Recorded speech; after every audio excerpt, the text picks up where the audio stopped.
하나님 말씀은 에베소서 5장 15절에서 33절입니다. 15절부터 제가 봉독하겠습니다.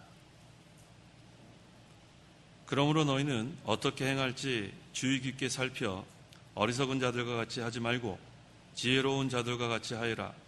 세월을 아껴라. 때가 악하기 때문이다. 그러므로 지혜 없는 자가 되지 말고 오히려 주님의 뜻이 무엇인지 분별하도록 하여라. 또 너희는 술에 취하지 마라. 그것은 방탕한 것이니 도리어 너희는 성령으로 충만하게 되어라. 시와 찬미와 영적인 노래들로 서로 화답하고 너희 마음으로 주께 노래하고 찬송하며 모든 일에 항상 우리 주 예수 그리스도의 이름으로 하나님 아버지께 감사드린다. 그리스도를 경외하는 가운데 서로 복종하여라. 아내들아 자기 남편에게 복종하기를 죽게 하듯 하여라. 이는 그리스도께서 교회의 머리이심과 같이 남편이 아내의 머리이기 때문이다. 그분은 친히 몸의 구주이시다.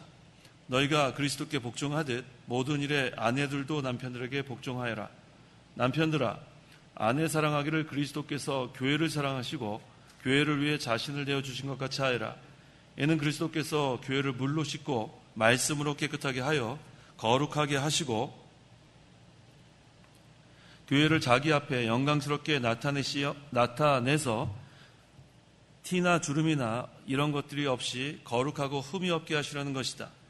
이와 같이 남편들도 자기 아내 사랑하기를 자기 몸을 사랑하는 것 같이 해야 한다. 자기 아내를 사랑하는 자는 자기를 사랑하는 것이다. 누구라도 언제든지 자신의 육체를 미워하지 않고 자신을 양육하고 보살피기를 그리스도께서 교회를 위해 하시듯이 한다.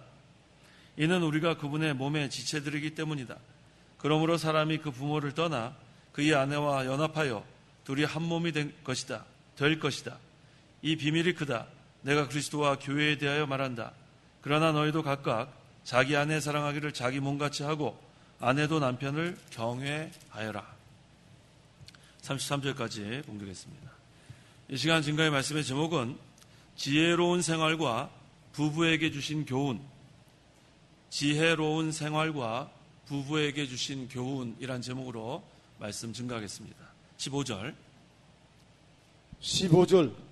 그러므로 너희는 어떻게 행할지 주의 깊게 살펴 어리석은 자들과 같이 하지 말고 지혜로운 자들과 같이 하여라. 성도는 지혜로운 자들처럼 행하라고 했습니다. 왜 지혜로운 자들처럼 행해야 하는가? 우리는 예수 믿기 전엔 어리석은 자였지만 예수를 믿음으로 위로부터 오는 지혜를 소유했기 때문입니다. 그래서 마태복음 10장 16절 하반절에 그러므로 너희는 뱀같이 슬기롭고, 이건 지혜롭고 그런 뜻이에요. 비둘기같이 순결해져라. 그런데 여기서 말하는 이 지혜는 하나님의 지혜예요. 위로부터 오는 지혜. 세상의 그러한 지혜가 아닙니다. 그래서 이 지혜를 우리가 소유하려면 먼저는 지혜가 부족하거든 하나님께 구하라고 했으니까 하나님께 기도해야 되겠고, 또 하나님께서 성경 말씀을 통해서 이 지혜를 얻게 합니다. 또 하나님께서는 성령의 감동으로 이 지혜를 얻게 합니다. 세 가지가 필요합니다. 지혜로운 그러한 생활을 하려면 기도해야 하고, 지혜가 부족하거든 구하라 그랬으니까. 그 다음에는 성경 말씀 우리가 듣고 읽고 순종해야 되겠고, 그 다음에 늘 성령의 인도를 받는, 성령의 감동을 받는 생활을 하면 우리가 이 영적 지혜를 소유하게 되고 그런 지혜로운 생활을 할 수 있습니다. 이 지혜가 있어야 이 마귀의 지혜를 이길 수 있어요. 이 마귀가 우리가 정신 차리지 않으면 마귀한테 속임당할 수 있어요. 미혹당할 수 있습니다. 이 영적 지혜를 소유하면 이 마귀의 지혜를 이길 수 있어요. 그래야 이 말세의 마지막 때에 우리가 기름 준비를 잘 할 수 있습니다. 16절. 세월을 아껴라. 때가 악하기 때문이다. 세월을 아껴라. 이게 무슨 뜻이냐면 기회를 사라 그런 뜻이에요. 기회를 만들어라. 세월을 아끼라는 말이 사실 이게 무슨 말인지 참 쉽지 않아요. 시간을 아끼라는 건지 시간을 값어치 있게 쓰라는 건지 그런 뜻보다는 이 원어의 뜻이 기회를 만들라는 거예요. 기회를 사라. 그러니까 항상 우리가 하나님께 주신 기회가 있는데 그 기회를 놓치면 안 됩니다. 이 신약 시대는 은혜의 때고 구원받을 만한 때입니다. 그렇기 때문에 이것을 우리에게 주신 기회인 줄 알아야 돼요. 그래서 우리가 이 은혜 받을 만한 때에 은혜를 사모해서 이 기회를 우리가 사야 돼요. 또 구원의 날이라고 했으니까 믿지 않는 자들에게 전도도 해야 되겠지만 자신의 구원을 이루어나가는 데 또 힘을 써야 돼요. 이게 우리에게 주신 기회입니다. 그러니까 세월을 아끼라는 것이 시간을 아끼라 그런 의미보다는 기회를 만들어라. 그 다음에 기회를 사라. 그러니까 우리에게 주신 기회를 놓치면 안 돼요. 은혜 받을 기회를 놓치면 안 되고 또 우리가 구원을 이뤄갈 수 있는 이 기회를 우리가 헛되이 보낼 수는 없습니다. 시간을 잘 사용해야 돼요. 그게 바로 지혜로운 생활입니다. 17절. 17절. 그러므로 지각 없는 자가 되지 말고 오히려 주님의 뜻이 무엇인지 분별하도록 하여라. 네, 우리는 주님의 뜻을 찾아야 돼요. 그게 바로 지각 있는 성도입니다. 분별할 수 있는 성도입니다. 그런데 주님의 뜻을 찾지 못하면 아무리 열심을 내었는데 그 우리가 열심을 냈던 시간이 헛된 시간이 될 수가 있습니다. 주님의 뜻을 찾아서 그 다음에 우리가 하나님께서 우리에게 주신 기회를 잘 사용하면 그것은 하나님께 인정도 받고 또 우리가 하나님 기뻐하시는 일을 해나갈 수 있습니다. 그게 바로 진리대로 믿는 일을 하는 거예요. 하나님의 뜻, 주님의 뜻은 진리입니다. 하나님 말씀이에요. 그래서 그대로 잘 영적 성장도 건축해 나가고 우리의 구원도 이루어 나가는 것, 이게 중요합니다. 주님의 뜻이 무엇인지 분별하는 성도라고 했죠. 주님의 뜻이 무엇인지 분별하는 성도, 이게 바로 지혜로운 성도예요. 그래서 우리가 항상 기도할 때 하나님의 뜻을 찾는 기도를 해야 돼요. 다른 기도보다도 하나님, 저를 통해서 하나님께서 이루시고자 하는 그 뜻을 깨닫게 해달라 기도하는 것, 그 다음에 그 뜻에 순종할 수 있게 해달라는 기도. 그렇게 되면은 그 기도는 응답받아요. 왜 응답받습니까? 하나님의 뜻이 이루어지기를 원하는 기도인데 왜 응답 안 받겠어요? 그래서 우리는 항상 주님의 뜻이 무엇인지 분별할 수 있는 그런 지혜를 구해야 합니다. 18절. 18절. 또 너희는 술에 취하지 마라. 그것은 방탕한 것이니 도리어 너희는 성령으로 충만하게 되어라. 네, 성도는 술에 취하지 말라고 했습니다. 우리 이 목사님 강연서에 그 취하는 것에 대한 해석이 정확해요. 한 잔 마시면 한 잔만큼 취하고 두 잔 마시면 두 잔만큼 취하고. 그러니까 나는 아무리 술을 마셔도 취하지 않는다는 말은 우리가 할 수 없어요. 한 잔 마셔도 그만큼 취하게 돼 있습니다. 그래서 우리 성도는 그냥 취하는 거 정도가 아니라 잠언 23장 31절에 31절. 술잔 속의 포도주가 붉게 빛나고 순하게 내려갈지라도 너는 포도주를 보지도 마라. 포도주를 어떻게 하라 그랬어요? 뭐라고요? 이거 무슨 얘기예요? 마시지 말라는 정도가 아니라 그냥 술 마시는 그 자리엔 가지도 말라는 거예요. 우리가 이게 참 어려워요. 직장생활 저도 해봤는데 이 직장생활 하면서 이 술 마시는 사람들 회식 자리, 이거 보통 힘든 일이 아니에요. 그래도 뭐 어떡하겠습니까? 우리 성도가 처음부터 얘기해야지. 그래서 처음부터 나는 술 마시지 않는다. 그렇게 하면은 회식에서 빼주더라고요. 근데 처음부터 그럴 마음으로 안 하고 어떻게 하든지 이거 한번 성공해 봐야 되겠다. 술자리는 다 참석하고 그러다 보면 언젠가는 가서 한잔하게 돼 있어요. 그래서 우리는 그 술 마시는 장소를 피하는 게 가장 지혜롭습니다. 그 자리에 계속 참석하게 되면 그건 뭐 어쩔 수 없어요. 그래서 포도주는 보지도 마라. 이것은 아예 그러한 자리에 참석하지 않는 것, 그런 결심으로 해나가면 하나님이 또 피할 길을 주십니다. 자, 그런데 여기서 술 취하는 것은 세상에 취하는 것도 말합니다. 요한계시록 17장 2절. 2절. 땅의 왕들이 그 여자와 더불어 음행을 하였고 땅에 사는 자들도 그 여자의 음행의 포도주로 인해 취하였다. 네, 음행의 포도주로 인해 취하였다. 이것은 세상에 취했다는 거예요. 세상의 쾌락. 뭐 이 세상에 뭐 우리가 쾌락 누릴 거 많이 있어요. 그런데 그 세상의 쾌락 누리려고 정신없이 돌아가면 그 다음에는 신앙생활 제대로 못하게 돼 있어요. 그래서 여기 보니까 그 땅의 왕들이 그 여자와 더불어 음행을 하였고 땅에 사는 자들도 그 여자의 음행의 포도주로 인해 취하였다. 땅의 왕들이 먼저 취하는 거예요. 지도자. 그 다음에 따르는 자들. 전부 다 세상에 취하게 되면 그 다음에는 분별을 못합니다. 그래서 우리는 항상 취하지 않아야 돼요. 술에도 취하지 않을 뿐만 아니라 세상의 어떠한 쾌락에 취하면 안 됩니다. 그렇게 되면 방탕하게 돼요. 보통 방탕하는 사람들 보면 술에 취한 사람들이에요. 멀쩡한 사람보다 술에 취한 사람들이 방탕한 생활을 하게 돼 있습니다. 그럼 우리 성도는 어떻게 해야 되는가? 도리어 너희는 성령으로 충만하게 되어라. 술에 취하지 말고 세상에 취하지 말고 도리어 성도는 성령 충만하라는 거예요. 성령 충만. 자, 여러 번 강조했듯이 성령 세례와 성령 충만은 다릅니다. 성령 세례는 한 번만 받는 거고 성령 충만은 계속 받는 거예요. 우리가 예수님 믿을 때 성령께서 우리 안에 내주하시는 것은 성령 세례입니다. 그건 한 번. 오순절 성령이 한 번만 강림하신 거 똑같은 거예요.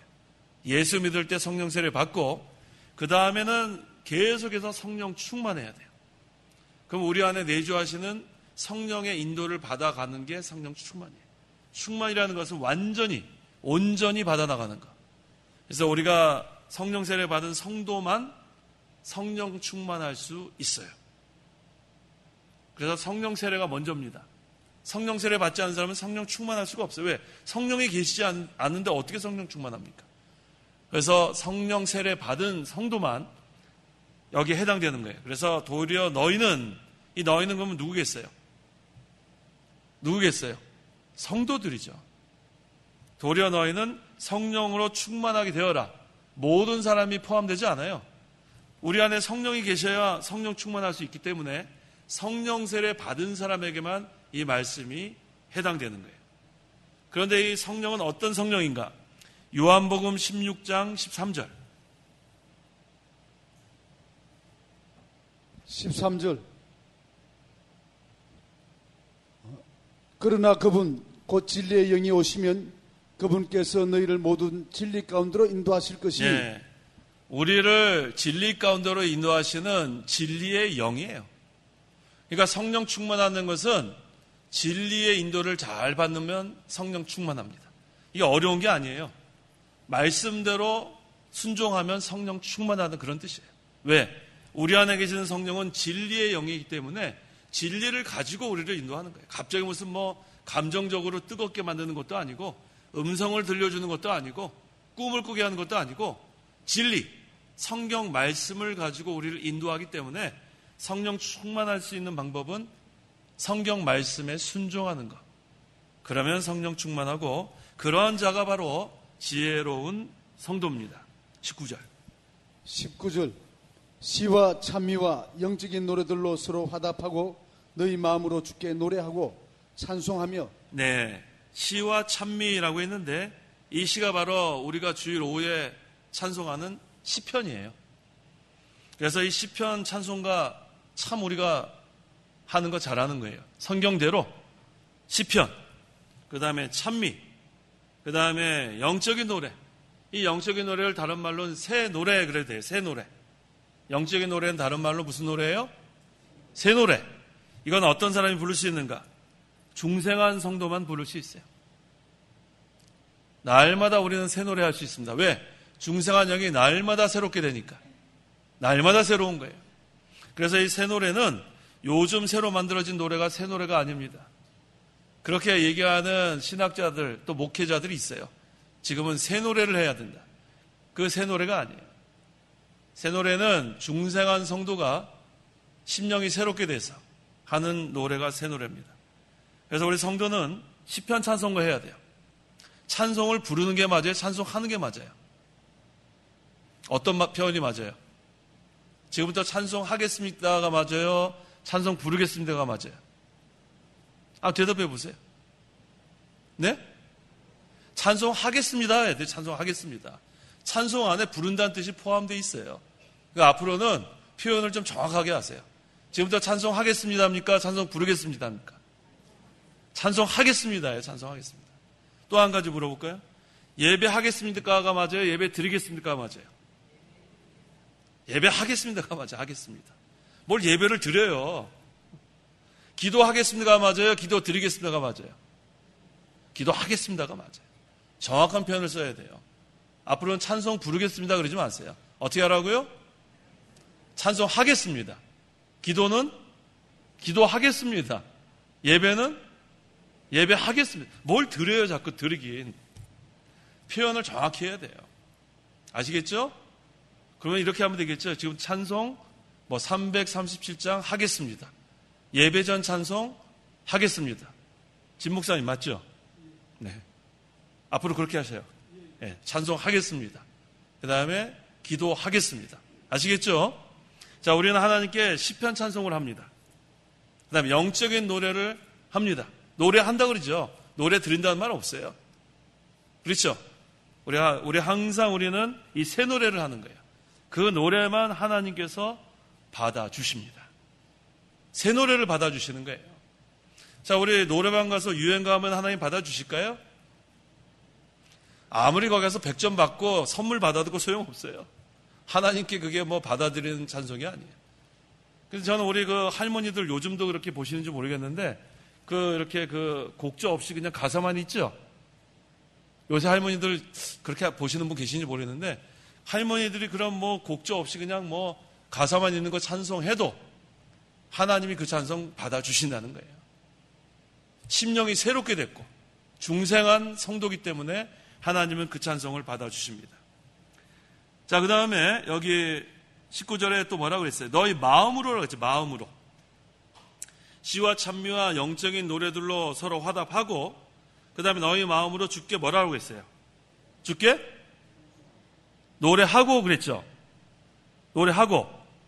찾으셨어요? 노래 부른다고 안 했죠? 노래하고.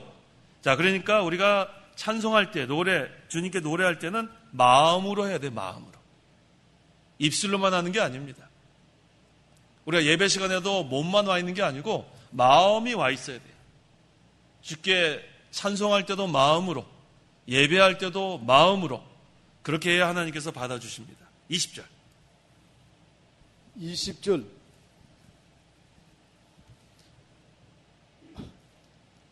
모든 일에 항상 우리 주 예수 그리스도 이름으로 하나님 아버지께 감사드린다.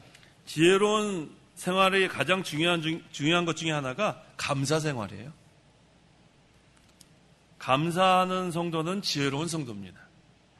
왜냐하면 이 원망과 불평은 마귀에게 속한 거예요.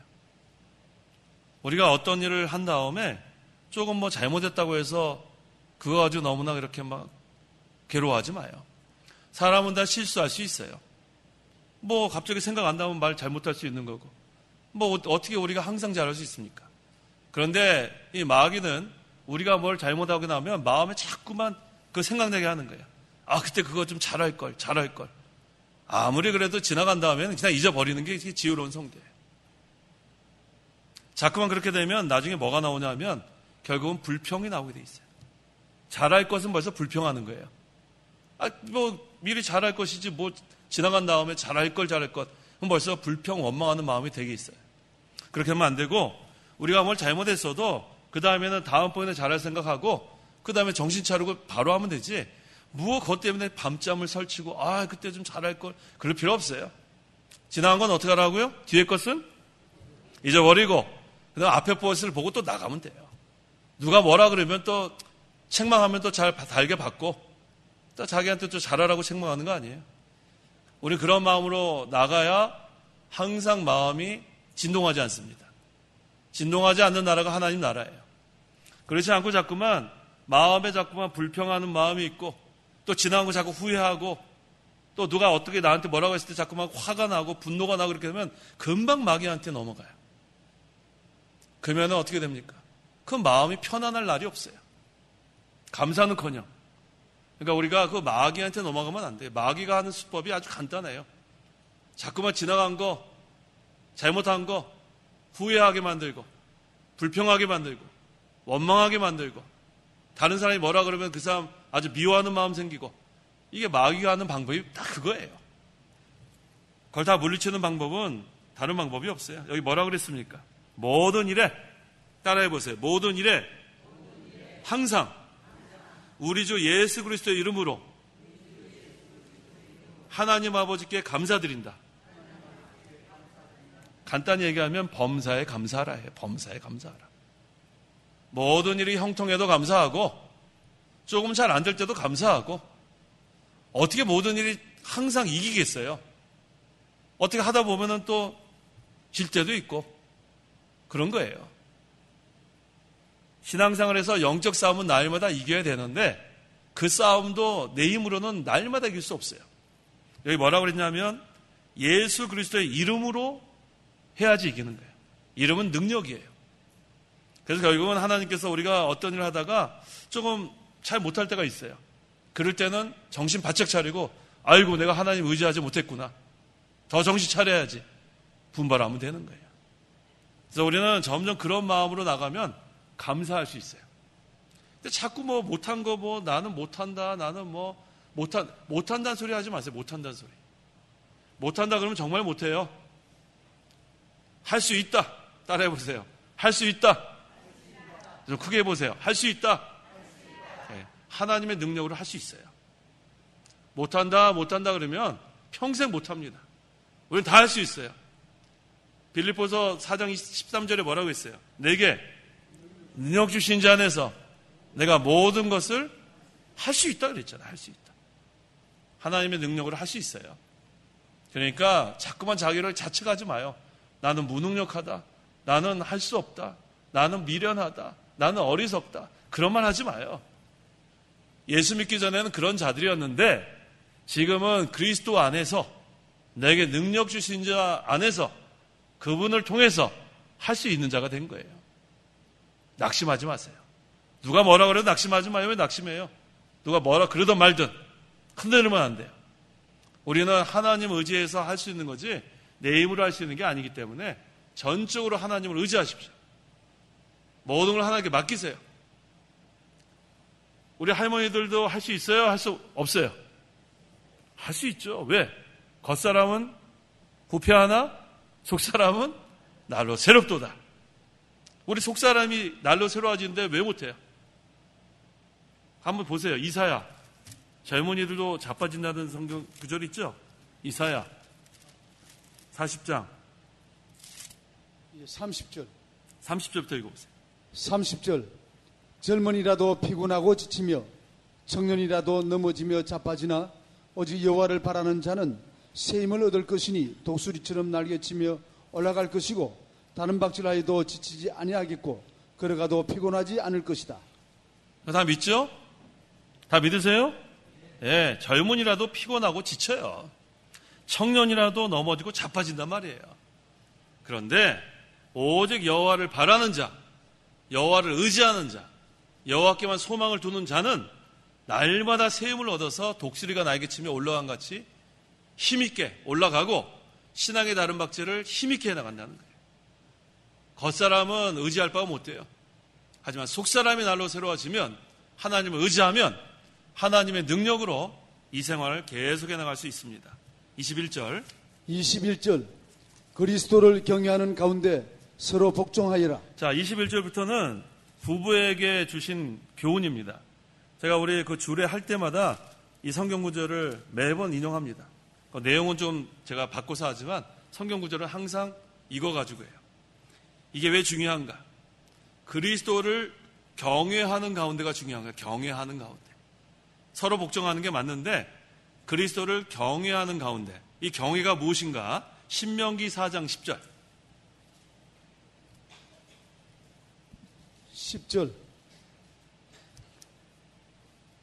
내가 호렙에서 여호와 내 하나님 앞에 섰던 날에 여호와께서 내게 말씀하시기를 백성을 내게 불러 모아라.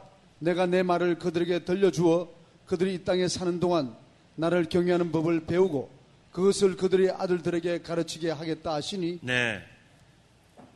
그들이 이 땅에 사는 동안 나를 경외하는 법을 배우고라고 했죠. 그럼 이 경외가 뭔지 분명히 알아야 돼요. 경외가 뭐냐면 항상 하나님 앞에서 살고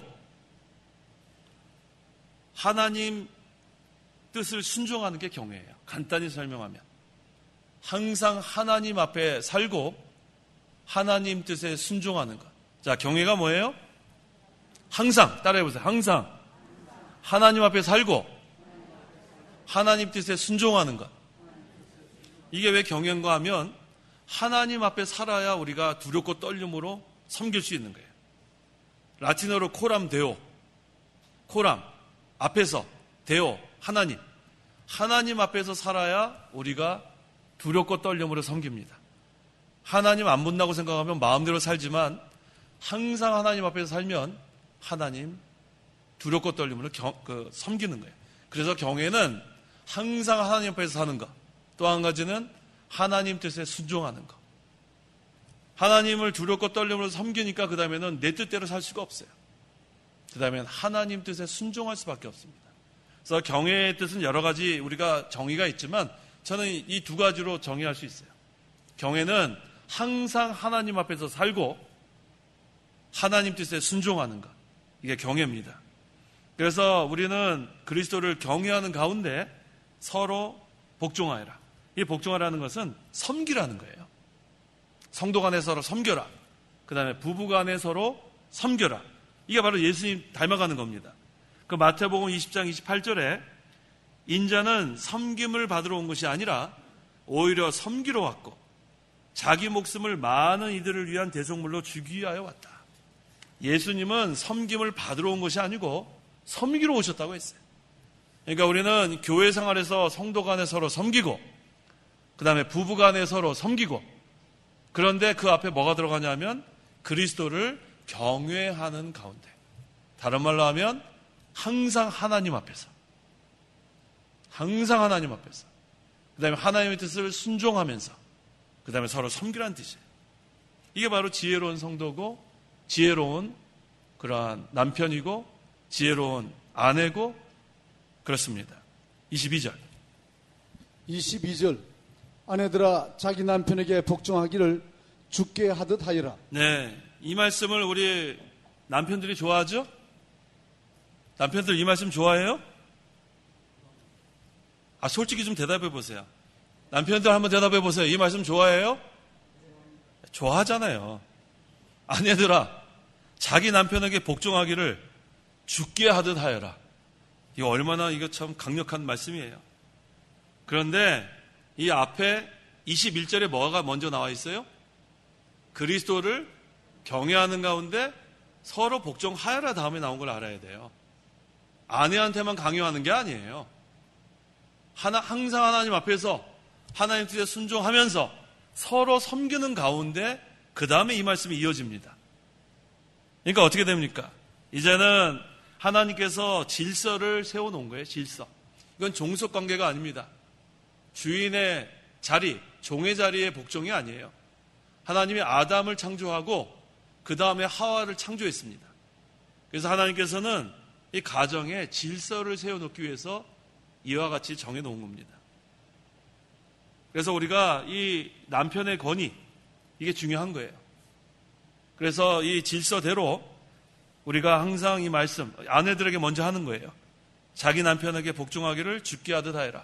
근데 그 앞에는 먼저 서로 존경하고 서로 섬기는 가운데서 그 다음에 아내들에게 특별하게 가정의 질서를 잘 지켜나가라. 그런 뜻으로 해석하면 됩니다. 그 다음 23절. 이는 그리스도께서 교회의 머리이심과 같이 남편이 아내의 머리이기 때문이다. 그분은 친히 몸의 구주이시다. 그렇죠. 바로 질서를 여기서 알려주는 겁니다. 그래서 여기 보니까 교회의 머리, 또 아내의 머리, 이 머리라고 하는 이 헬라어가 케팔라라는 단어예요. 케팔레. 이 케팔라의 뜻은 지도자, 또 통치자, 그런 뜻이 있습니다. 그래서 그리스도께서 교회의 머리라는 것은 교회의 지도자, 또 교회의 통치자, 그런 뜻이에요. 그렇다면 남편이 아내의 머리라는 것은 그만큼 남편의 권위를 하나님께서 세워주시는 거예요. 그래서 가정에 항상 하나님께서 이 질서, 그거 잘 이렇게 세워나가라고 그래서 우리에게 보여주시는데, 특별히 이 그리스도가 교회의 머리인 것 같이 그러한 질서를 잘 세워나가라는 그런 뜻입니다. 그래서 24절에 교회가 그리스도께 복종하듯 모든 일에 아내들도 남편들에게 복종하여다. 자, 근데 여기 중요한 게 한 가지 빠졌어요. 우리가 복종하는 게 맞는데 우리가 한 가지가 여기다 뭘 넣어야 되냐면 주님 안에서가 들어가야 돼요. 주님 안에서.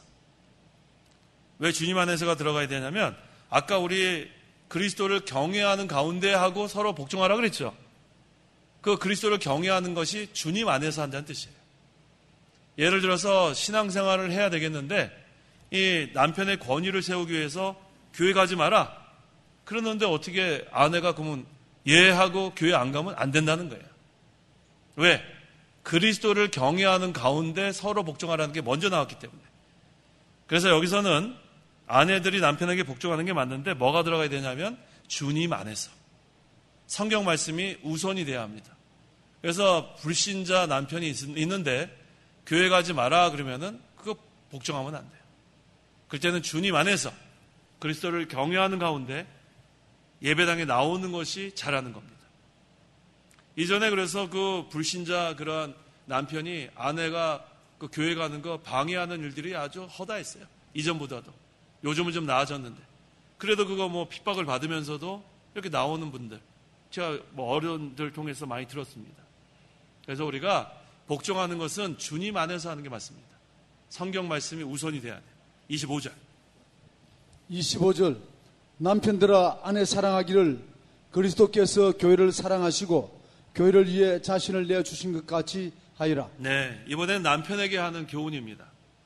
자, 아까 아내에게는 주님 안에서 복종하라면 이제 남편의 의미는 사랑이라는 거예요. 사랑. 여기서 이 헬라어는 아가파테, 그러니까 아가페 사랑을 말하는 거예요. 무조건적 사랑. 그래서 남편이 아내를 사랑하는 것은 무조건적으로 사랑하는 거예요. 무조건적으로. 다른 말로 하면 희생하라는 뜻입니다. 희생. 희생적인 사랑. 그 다음에 26절에서 27절. 26절. 이는 그리스도께서 교회를 물로 씻고 말씀으로 깨끗하게 하여 거룩하게 하시고 교회를 자기 앞에 영광스럽게 나타내서 티나 주름이나 이런 것들이 없이 거룩하고 흠이 없게 하시려는 것이다. 그리스도께서 교회를 위해서 희생한 것처럼 남편들도 아내를 위해서 희생하라는 거예요. 그래서 28절에 이와 같이 남편들도 자기 아내 사랑하기를 자기 몸을 사랑하는 것 같이 해야 한다. 자기 아내를 사랑하는 자는 자기를 사랑하는 것이다. 희생하라는 거예요. 그 다음 29절. 누구라도 언제든지 자기의 육체를 미워하지 않고 자신을 양육하고 보살피기를 그리스도께서 교회를 위해 하시듯이 한다. 이것은 자신의 육체를 미워하지 않고 사랑하는 것처럼 자신을 양육하고 보살피는 것처럼 항상 우리가 보살피는 것을 그리스도가 교회를 보살피는 것처럼 하라는 거예요. 그러니까 항상 자기 자신을 잘 좀 다스리라는 거예요. 절제라는 겁니다. 30절. 이는 우리가 그분의 몸에 지체해드리기 때문이다. 이 교회가 이 지체 하나하나가 자기를 잘 절제하고 다스려야만 온전한 그런 몸이 돼 나가는데 이거 자기 잘 다스리지 않고 함부로 육체를 미워하고 자신을 양육하지 않고 보살피지 않으면 탈이 나게 돼 있어요. 그럼 우리 몸 중에서 어느 한 지체가 탈이 나면 얼마나 다른 지체가 곤란을 겪어요. 예를 들어서 우리가 갑자기 치통이 있다고 하면은 여기 이만 아픈 게 아니죠? 막 귀도 아프고 막 아프단 말이에요. 그러니까 우리가 지체 하나하나가 자신을 잘 양육하고 잘 보살피고 절제해서 이 몸이 온전한 몸이 되어갈 수 있도록 힘쓰라는 거예요. 31절. 31절. 그러므로 사람이 그 부모를 떠나 그의 아내와 연합하여 둘이 한 몸이 될 것이다. 이건 창세기 2장 24절을 인용한 말씀인데 이 남편과 아내가 그래서 믿는 자끼리 결혼해야 이 말씀이 아주 우리에게 유익합니다. 왜? 믿는 자가 서로 결혼하게 되면 성령으로 하나가 될 수 있어요. 한 성령으로. 그 다음에 둘 다 예수님의 마음으로 하나가 될 수 있어요. 그 다음에 육체가 하나 될 수 있고. 그래서 우리가 신자 간의 그런 결혼이 그만큼 중요합니다. 32절. 32절. 이 비밀이 크다. 내가 그리스도와 교회에 대하여 말한다. 그러나 너희도 각각 자기 아내 사랑하기를 자기 몸같이 하고 아내도 남편을 경유하리라. 네, 이 그리스도와 이 교회와의 이 관계를 여기서는 비밀이라고 했어요. 이것은 우리가 그리스도와의 연합을 얘기하기 때문에 우리가 이것을 어떻게 세상의 어떤 말로 완전히 설명할 수 없습니다. 하지만 이 그리스도와 몸의 이러한 연합처럼 이 남편과 아내도 그러한 비밀, 그래서 이 남편과 아내도 그러한 연합으로 이 사도 바울은 설명하고 있습니다. 그러나 너희도 각각 자기 아내 사랑하기를 자기 몸같이 하고 아내도 남편을 경외하라. 그래서 결론적으로 단어 하나씩을 여기서 우리에게 남기는 거예요. 아내에게는 남편 보러 사랑하라고 그러고, 그 다음에 아내에게는 남편을 경외하라고 하고, 그러니까 아내를 사랑하고 남편을 경외하고, 근데 중요한 것은 그리스도를 경외하는 가운데 서로 복종하면서 남편은 아내를 사랑하고 아내는 남편을 경외하고, 이것이 중요합니다. 자, 마지막으로 경외의 뜻을 한번 정리하고 마칩니다. 경외가 무슨 뜻이에요? 항상 하나님 앞에서 살고, 한번 따라해 보세요. 항상 하나님 앞에서 살고 하나님의 뜻을 순종하는 것이 하나님을 경외하는 것이다. 기도하십시오. 기도하겠습니다. 하나님 아버지, 감사합니다. 이제는 우리가 구원을 받아서 하나님의 은혜로 살고 있는 가운데 말세의 마지막이 되었습니다. 하나님, 이제는 우리가 구원을 잘 이루어나갈 수 있는 기회를 주셨는데 하나님께서 우리에게 이 주신 기회를 우리가 기회를 사는 생활하게 도와주시옵소서. 그래서 우리의 신앙 인격이 만들어지고 중생한 영이 자라나고 하나님 기뻐하시는 그러한 지혜로운 생활을 할 수 있도록 도와주시옵소서.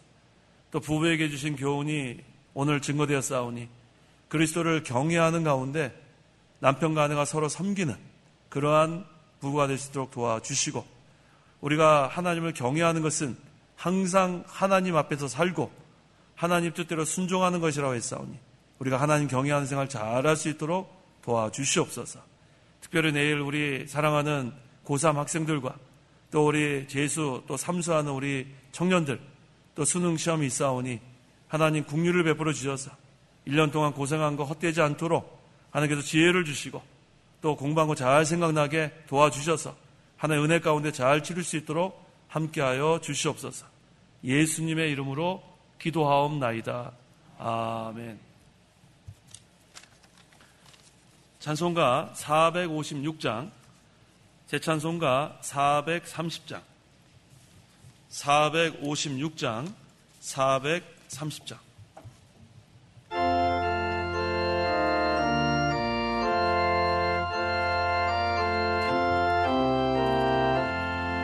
주와 같이 길 가는 것 즐거운 일 아닌가. 우리 주님 걸어가신 발자취를 밟겠네. 한 걸음 한 걸음 주 예수와 함께 날마다 우리는 걷겠네. 어린아이 같은 우리 미련하고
전국이